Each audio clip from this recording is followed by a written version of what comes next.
नमस्कार। देश के सबसे भरोसेमंद चैनल डी न्यूज पर जहां हम लेकर हाजिर हैं न्यूज पंच, और इस आधे घंटे के शो में हमारी कोशिश होती है सत्य और तथ्य की पड़ताल के साथ तमाम खबरों से करवाएं आपको रूबरू। मैं हूं आंचल। तो आइए सीधे रुख करते हैं सबसे पहले इस वक्त की प्रमुख टॉप लाइंस का न्यूज पंच में।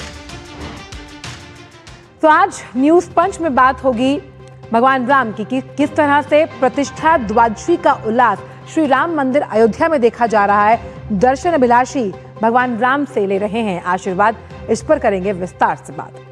वहीं कैसे जब हम रक्षा क्षेत्र में लगातार आत्मनिर्भर होने की बात कर रहे हैं, कैसे अब थर थर कांपते हुए दुश्मन नजर आएंगे कि जिस तरह से रक्षा प्रणाली हर बार इसे हम दुरुस्त कर रहे हैं, मजबूत कर रहे हैं, कैसे होगा ये, इस पर भी करेंगे चर्चा। और वहीं बात होगी यमन में बमबारी की और किस तरह से यूएई की चेतावनी उस पर भारी पड़ रही है, इस पर भी होगी विस्तार के साथ बातचीत। लेकिन सबसे पहले हम न्यूज पंच में शुरुआत करेंगे अयोध्या से, जहां जो पूरा माहौल है इस वक्त अयोध्या का वो भक्तिमय हो चुका है। आज प्रतिष्ठा द्वादशी है और इसका हर्षोल्लास नजर आ रहा है अयोध्या में। दर्शन अभिलाषी और आप उनके जब दृश्य देखेंगे तो भगवान राम की विहंगम छटा हर ओर जो है वो नजर आ रही है, जिसकी वजह से कई हजारों की संख्या में वहां पर भक्तजन मौजूद हैं, क्योंकि आज प्रतिष्ठा द्वादशी यानी कि इस प्रतिष्ठा के प्राण प्रतिष्ठा जो प्रतिमा है उसके 2 वर्ष पूरे हुए हैं और उस उपलक्ष्य में वहां पर दर्शन अभिलाषी पहुंचे हैं। और क्योंकि आज 31 दिसंबर है 2025 का आखिरी दिन, और कल के सूर्य को उगते हुए जब लोग वहां से देखेंगे तो ये नए साल की शुरुआत होगी और इस प्रतिष्ठा द्वादशी का हर्षोल्लास, उसकी खुशी आप वहां पर जो भक्तजन हैं उनके चेहरों पर देख पाएंगे। तो अब आइए कुछ तस्वीरें आपको दिखाते हैं और उन तस्वीरों के माध्यम से आप समझ पाएंगे कि इस वक्त अयोध्या का जो माहौल है वो राममय है, भक्तिमय है। देखिए, आप इन तस्वीरों में देखिए जहां पर एक और आपको यूपी के मुख्यमंत्री योगी आदित्यनाथ पूजा अर्चना करते हुए नजर आएंगे। वहीं वहां पर जो अन्नपूर्णा मंदिर है वहां पर ध्वजारोहण किया गया।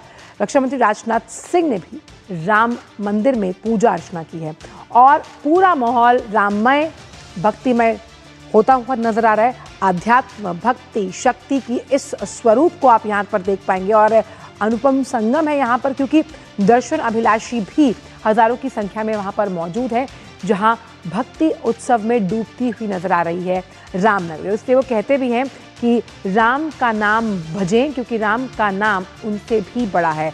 राम नाम की महिमा आप देख सकते हैं, जहाँ अयोध्या वासी तो उसमें गोता लगा ही रहे हैं, लेकिन दूर दराज देश विदेश से भी यहाँ पर लोग पहुँचे हैं जो पूजा पाठ कर रहे हैं।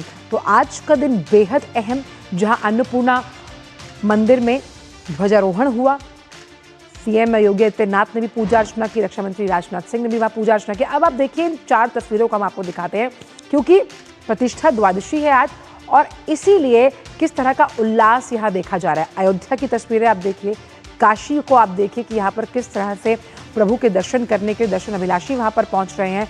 हरिद्वार का भी आप दृश्य देखिए यहाँ पर, और वृंदावन में बांके बिहारी के दर्शन अभिलाषी भी लाखों की संख्या में वहाँ पर पहुँचे हुए हैं।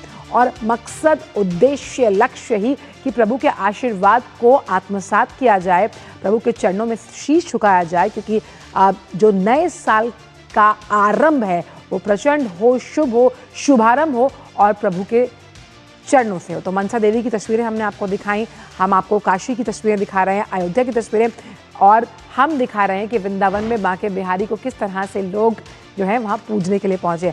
विकास इस वक्त मौजूद है हमारे साथ। विकास, हम लगातार सुबह से चर्चा कर रहे हैं और प्रतिष्ठा द्वादशी का ये उल्लास जो है वो चहुं ओर फैलता हुआ नजर आ रहा है और अयोध्या वासियों के साथ जो दर्शन अभिलाषी हैं वो भी इसमें डूबते हुए नजर आ रहे हैं। जी बिल्कुल, डूबते हुए नजर आ रहे हैं। पूरा अयोध्या का वातावरण ही राममय है। हर जय श्री राम की गूंज है और लाखों की संख्या में श्रद्धालु यहाँ पर पहुंचे हुए हैं। प्रतिष्ठा समारोह की ये दूसरी वर्षगांठ है, ये तो अद्भुत है ही है, क्योंकि ये प्रतिष्ठा समारोह वो है, इसके बारे में आंचल बताऊं कि 500 वर्षों का इंतजार किया गया है इस दिन के लिए।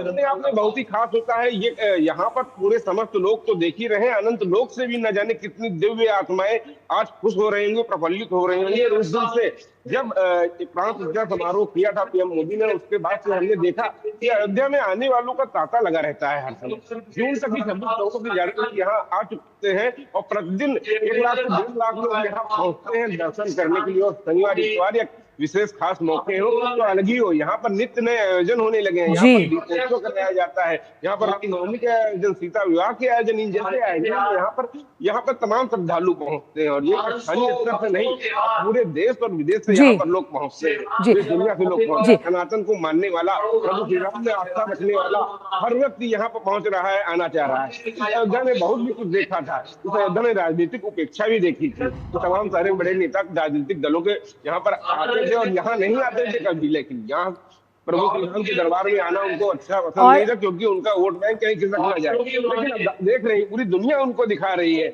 हमारी आस्था है, हम पहुंच रहे हैं और ये पूरी दुनिया देख रही है किस तरीके से यहाँ। और वहीं क्योंकि हमने यहाँ ये भी देखा विकास कि किस तरह मां अन्नपूर्णा देवी के मंदिर में ध्वजारोहण किया गया, और साथ ही क्योंकि यहाँ पर भक्ति, शक्ति और आध्यात्म के साथ साथ संस्कृति और सभ्यता का भी अनूठा संगम देखने को मिल रहा है। ऐसे में किस तरह के पुख्ता इंतजाम किए गए हैं जब हम सुरक्षा की बात करते हैं, क्योंकि लाखों की संख्या में यहाँ पर दर्शन अभिलाषी पहुंच रहे हैं प्रभु श्री राम के दर्शन के लिए। बिल्कुल, लाखों की संख्या में यहाँ श्रद्धालु पहुंच रहे हैं और प्रशासन को, मंदिर ट्रस्ट को इसका पहले से ही अनुमान था। इसके मद्देनजर यहाँ पर व्यवस्थाएं की गई हैं, जगह जगह वेरिफिकेटिंग डाइवर्जन प्लान बनाया गया है, क्लाउड मैनेजमेंट के यहाँ पर प्लान है, किस तरीके से रेलवे स्टेशन हो, एयरपोर्ट हो, बस स्टेशन हो, यहाँ पर लोग आएंगे, अपना व्हीकल लेके आ रहे हैं तो उनके लिए निश्चित पार्किंग की गई है कि वो गाड़ी लेकर कहीं अंदर भीड़ भाड़ वाले इलाके में ना जाने पाए। यहाँ पर दर्शन करने के लिए वो चाहे हनुमानगढ़ी जा रहे हैं, कलम भवन जा रहे हैं, प्रभु श्री राम के मंदिर आ रहे हैं, यहाँ पर उनको पर्याप्त व्यवस्थाएं दी जा रही हैं। और सबसे बड़ी बात कि यहाँ लोग जब दर्शन करके निकल रहे हैं, जब हमसे बातचीत कर रहे हैं तो कह रहे हैं कि यहाँ का जो प्रशासनिक अमला है, यहाँ की पुलिस है, वो उनको काफी सहयोग कर रही है। ये सबसे बड़ी बात है, पुलिस का नेचर भी सहयोग उनको कर रहा है। ये यहाँ पर जो आ रहा है सुनहरी यादें लेकर आ रहा है। प्रभु श्री राम पुरुषोत्तम राम है, प्रभु श्री राम के आदर्श और मूल्य जीवन में अपना लेने से ही जीवन सार्थक हो जाता है। और राम में जो आस्था रखता है वो कभी उन्मादी नहीं हो सकता है, वो शांत धैर्यवान प्रभु श्री राम हर रूप में। आपको क्या चाहूंगी, इस वक्त यूपी के मुख्यमंत्री योगी आदित्यनाथ संबोधन दे रहे हैं राम मंदिर में। आइए आपको सीधे लिए चलते हैं वहां पर, क्या आखिरकार क्या कह रहे हैं यूपी के मुख्यमंत्री योगी आदित्यनाथ। वही अयोध्या पिछले 11 वर्ष के अंदर देश के यशस्वी प्रधानमंत्री आदरणीय श्री नरेंद्र मोदी जी के यशस्वी नेतृत्व में उन 3 महत्वपूर्ण घटनाओं को कभी विस्मृत नहीं कर सकता। याद करिए 5 अगस्त 2020, जब पहली बार स्वतंत्र भारत में देश का कोई प्रधानमंत्री स्वयं अयोध्या धाम में पधारे और उन्होंने अपने कर कमलों से 500 वर्षों की कलंक को पूरी तरह समाप्त करते हुए श्री राम जन्मभूमि के मूर्ति भूमि पूजन के कार्यक्रम को संपन्न किया। दूसरी तिथि जब 22 जनवरी 2024 को, और हिंदू पंचांग के अनुसार कहें तो पौष शुक्ल द्वादशी की वह पवित्र तिथि, जब स्वयं फिर आदरणीय प्रधानमंत्री जी अयोध्या धाम पधारे और उन्होंने श्री राम लला के भव्य मूर्ति की प्राण प्रतिष्ठा के कार्यक्रम को अपने कर कमलों से संपन्न किया।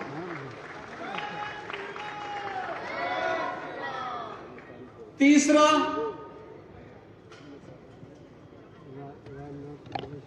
जब अभी 25 नवंबर को विवाह पंचमी के शुभ अवसर पर आदरणीय प्रधानमंत्री जी फिर अयोध्या आए थे और राम मंदिर के मुख्य शिखर पर उन्होंने सनातन धर्म की ध्वजा पताका को, भगवा ध्वजा को प्रतिष्ठित करके सनातन से ऊपर कोई नहीं, इस सनातन की ध्वजा पताका हमेशा दिग दिगंत तक ऐसे ही गूंजती रहेगी और ऐसे ही दिखाई देगी। इस उद्घोष के साथ उन्होंने अयोध्या में आकर के पूरे देश और पूरी दुनिया को एक संदेश दिया। बहनों और भाइयों, अयोध्या ने जो संघर्ष देखा था, पिछली सरकार ने अयोध्या को लहूलुहान करने का कार्य किया था। जिस अयोध्या में कभी संघर्ष नहीं होते थे, उस अयोध्या को लहूलुहान करने वाले लोग, उस अयोध्या में जिनके शासन में आतंकी हमले होकर के अयोध्या को लहूलुहान करने का प्रयास हुआ था, लेकिन प्रभु की कृपा और बजरंगबली जहां की रक्षा स्वयं कर रहे हो, वहां तो भूत पिशाच से निकट नहीं आवे महावीर जब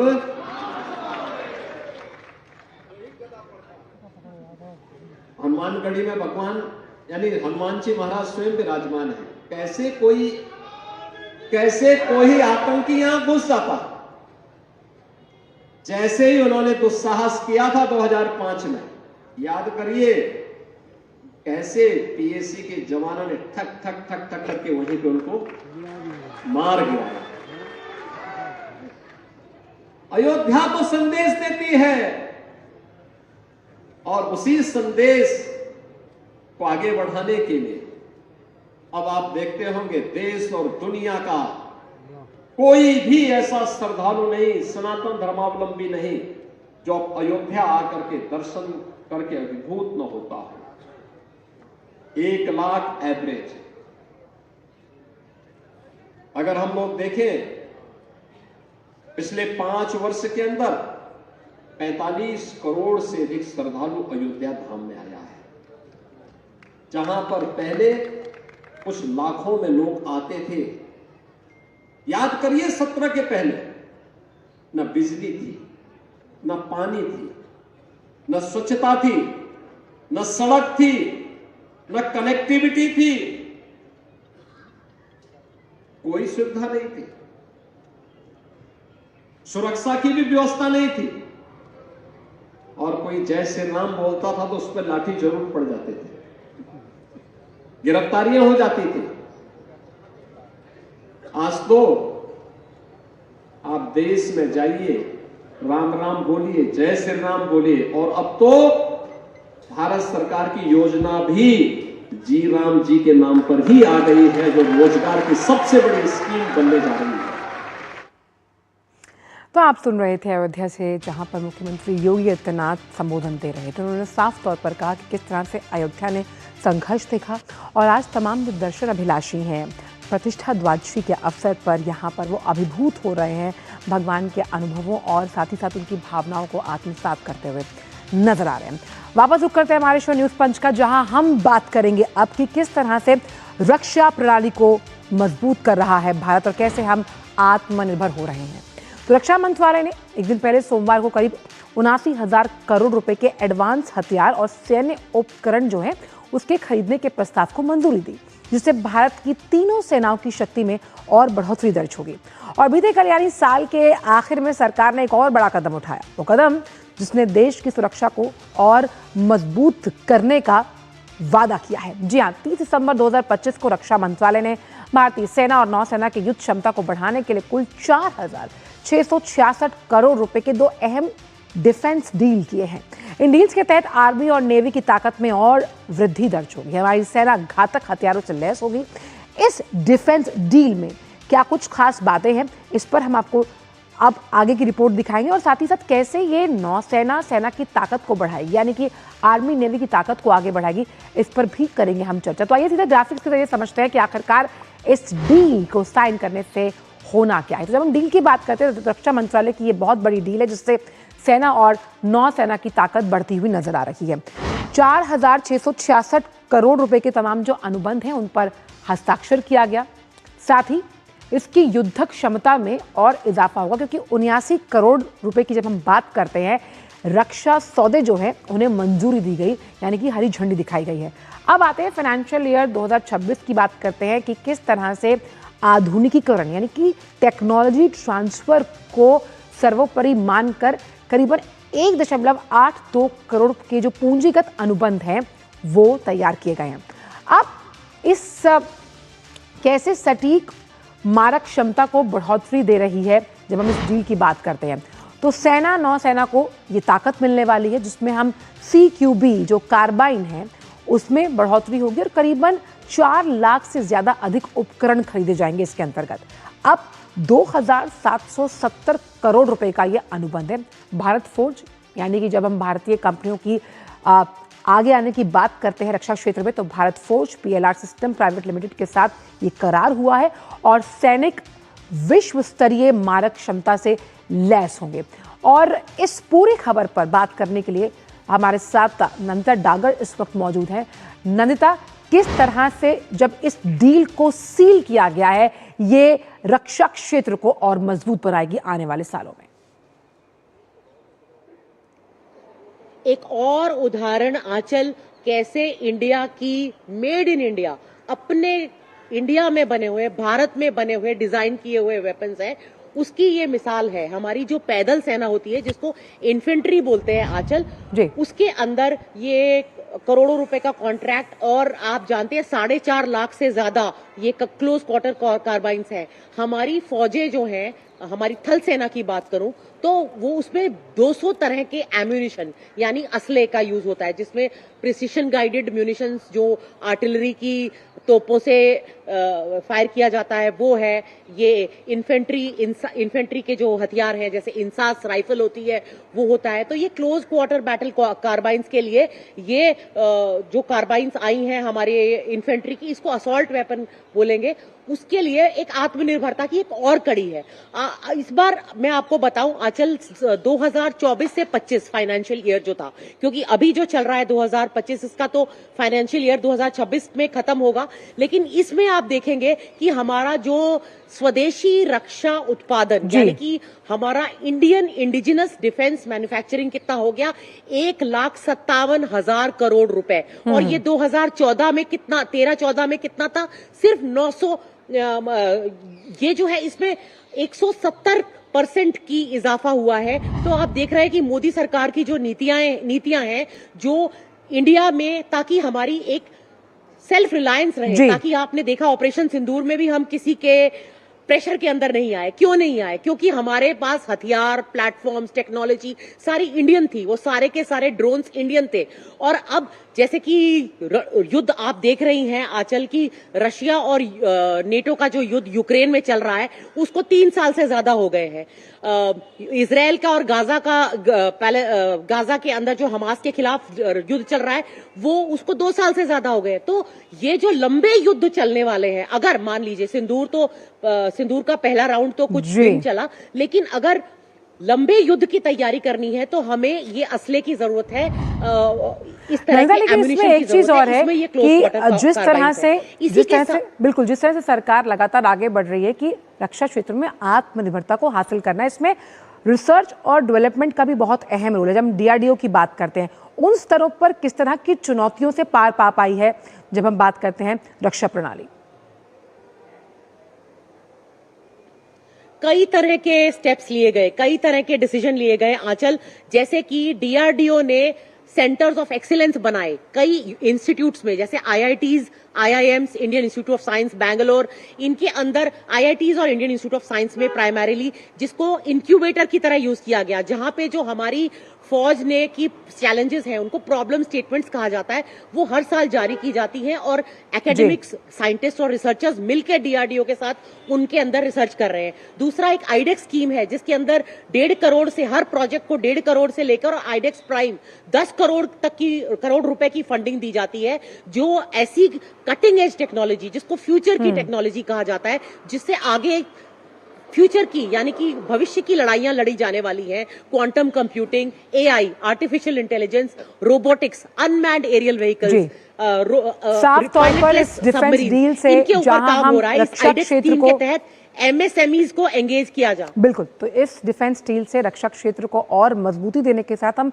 वैश्विक लेवल पर भी भारत को उन देशों की कतार में आगे खड़ा हुआ पाते हैं जो रक्षा क्षेत्र में लगातार उल्लेखनीय प्रगति कर रहे हैं। बहुत बहुत शुक्रिया आपका नंदिता, इन तमाम जानकारी को हमसे साझा करने के लिए।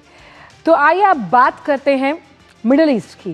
वो कहते हैं ना कि वो मेरे सामने और मैं उसके सामने, लेकिन अब आगे क्या होगा? अब मिडिल ईस्ट के 2 देश सऊदी अरब की बात की जाए और यूएई, वो लगातार अगर हम बात करें तो यमन में किस तरह से बमबारी हो रही है। और आइए को सीधे लिए चलते हैं। पहले हम अयोध्या, जहां इस वक्त रक्षा मंत्री राजनाथ सिंह मौजूद हैं, वो संबोधन दे रहे हैं, आपको ये सुनवाते हैं। हमारे सभी मंच पर बैठे पूज्य साधु आदरणीय श्री राम शरणदास जी महाराज, आदरणीय श्री अनंत आचार्य जी महाराज, श्री धराचार्य जी महाराज, श्री वैदेही वल्लभ शरण जी महाराज, श्री राम दिनेशाचार्य जी महाराज, श्री गौरी शंकर दास जी महाराज, श्री बनवारी पति महाराज जी, श्री भरत दास जी महाराज, ज्ञानी श्री चरणजीत सिंह जी, श्री प्रेम शंकर दास जी महाराज, श्री रविंद्र कीर्ति महाराज और मंच पर उपस्थित हमारे सभी प्रतिनिधिगण, विधायकगण और यहाँ मौजूद सभी भगवान राम के भक्तगण, सबसे पहले तो मैं आभार व्यक्त करना चाहता हूं श्री चंपत राय जी के प्रति।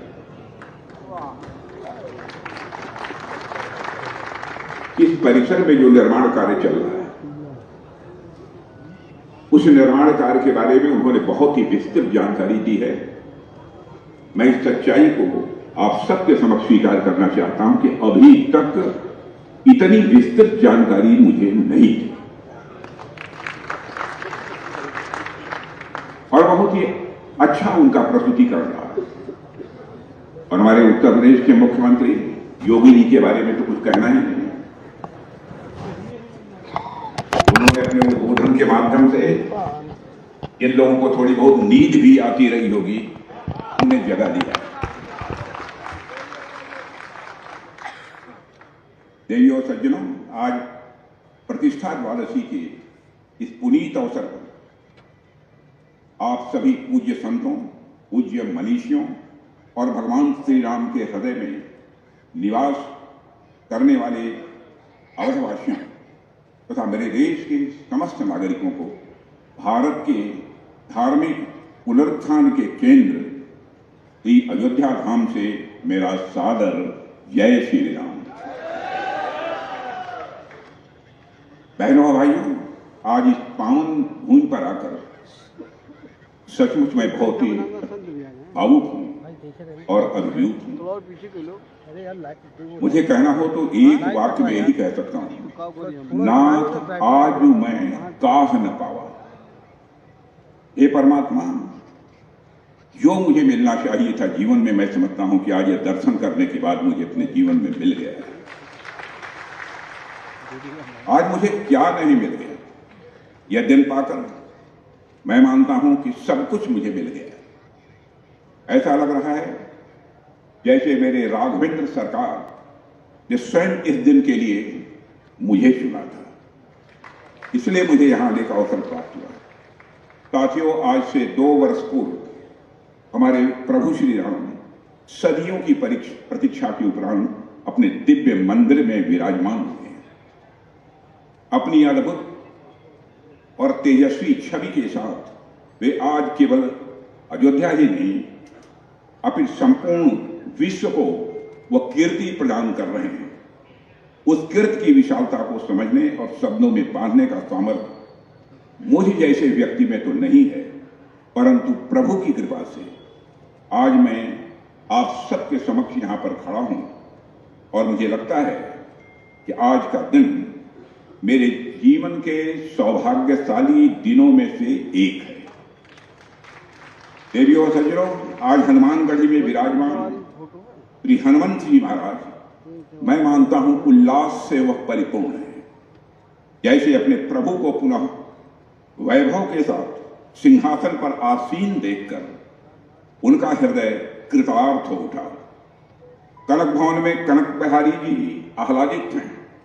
दशरथ महल में चक्रवर्ती महाराज दशरथ अपनी तीनों रानियों के साथ संतोष और गौरव से वह निहाल हैं। आज पतित पावनी माता शरीर अपनी लहरों में वात्सल्य भरकर वह बह रही हैं, जैसे अपने लाडले पुत्र का अभिषेक स्वयं अपने आंचल से वह कर रही है। देवियों और सज्जनों, आज अयोध्या की हर गली, हर चौक, हर द्वार, हर श्वास राममय होकर आनंदित है। जिस समय मैं योगी जी के साथ दर्शन करने जा रहा था, अयोध्या की सड़कों पर जो मैंने दृश्य देखा, देवियों सज्जनों, कभी भी जीवन में मैं यह कल्पना भी नहीं कर सकता। और मैं मानता हूं कि यह आनंद केवल अयोध्या तक ही सीमित नहीं है। आज पूरा अवध क्षेत्र, आज संपूर्ण भारतवर्ष और आज विश्व का प्रत्येक वह हृदय जो राम को जानता है, राम को मानता है, राम को जीता है, सब एक साथ इस समय आह्लादित हैं। सभी एक साथ पूरी तरह से वो प्रसन्न हैं। देवियों सज्जनों, आज का दिन हम सभी के लिए अत्यंत, मैं मानता हूं कि गौरव का क्षण है। और वह ऐतिहासिक क्षण जब भगवान श्री रामचंद्र ने स्वयं अवध की धरती पर पुनः अपने भक्तों को दर्शन देने का समय निश्चित किया था, उसके 2 वर्ष पूरे हो गए। और यह वही अयोध्या है, यह वही भूमि है जो वर्षों तक रक्त रंजित रही, जिसने अपने राम के लिए, अपने राजा के लिए, अपने आराध्य के लिए असहनीय प्रतीक्षा की है, जिसने अपमान सहे, जिसने पीड़ा सही, लेकिन फिर भी अपनी आस्था को कमजोर नहीं होने दिया, अपनी आस्था को डगमगाने नहीं दिया। आज जब श्री प्रभु राम के आगमन के 2 वर्ष पूर्ण होने पर हम सभी यहां साक्षी बने खड़े हुए हैं, तो यह उन सदियों की प्रतीक्षा के पूर्ण होने का उत्सव है, ऐसा मैं मानता हूं। तो प्रतिष्ठा द्वादशी के अवसर पर आप सुन रहे थे रक्षा मंत्री राजनाथ सिंह का संबोधन, जो कि इस वक्त अयोध्या में मौजूद है। वापस रुक करते हैं हमारी खबर का न्यूज़ पंच में, जहां हम यमन में बमबारी का जिक्र कर रहे थे कि किस तरह से यमन में जो बमबारी है, यूएई की चेतावनी उस पर भारी पड़ती हुई नजर आ रही। खाड़ी क्षेत्र के 2 ताकतवर देशों के बीच लगातार तनाव बढ़ता हुआ नजर आ रहा है। तो सऊदी अरब का यमन पर यह बड़ा हवाई हमला है, जहां यमन के का जो मुकाला पोर्ट है उस पर एयर स्ट्राइक की गई है। तो यूएई से आए जो हथियारों का शिपमेंट है उन पर निशाना साधा गया। और सऊदी अरब का ये बड़ा दावा है कि यूएई समर्थित एसटीसी गुड्स के लिए ये हथियार आए थे, और साथ ही साथ यूएई का हथियार भेजने से साफ तौर पर कहीं ना कहीं इनकार नजर आ रहा है। ऐसे में बड़ा जो अगर हम इसकी असली वजह समझने की कोशिश करें कि आखिरकार ये हमला किया क्यों गया था, तो 2014 में आपको लिए चलते हैं, जहां गृह युद्ध की आग की वजह से हमने देखा कि यमन उसमें झुलसता हुआ नजर आया। अलग अलग इलाकों पर कई गुटों का वहां पर कब्जा है। ज्यादातर जो हिस्से हैं वो ईरान समर्थित हूती के हैं, और इसी वजह से हमने देखा कि कहीं ना कहीं यमन जो है वो अस्थिरता से गुजरता हुआ नजर आया। तो ईरान समर्थित हूती का वहां पर शासन जो है वो नजर आ रहा था, और एसटीसी गुट का दक्षिणी यमन के जो तमाम इलाके हैं उस पर कब्जा था, और एसटीसी को सबसे इंपॉर्टेंटली आप समझिए कि यूएई का समर्थन प्राप्त था। तो ये बड़ी वजह है जिसकी वजह से हम खाड़ी के 2 देश एक दूसरे के आमने सामने होते हुए नजर आ रहे हैं। तो आज के न्यूज़ पंच में इतना ही। खास तौर पर अगर देखा जाए तो 2025 की हम बात कर रहे हैं, जहां हम आज ये आखिरी दिन है 2025 का, कल शुरुआत होगी 2026 की नई उमंग और नए अवसरों के साथ। तो फिलहाल न्यूज़ पंच की पूरी टीम को दीजिए इजाजत। आपसे मुलाकात होगी कल सुबह 10:30 बजे। नमस्कार।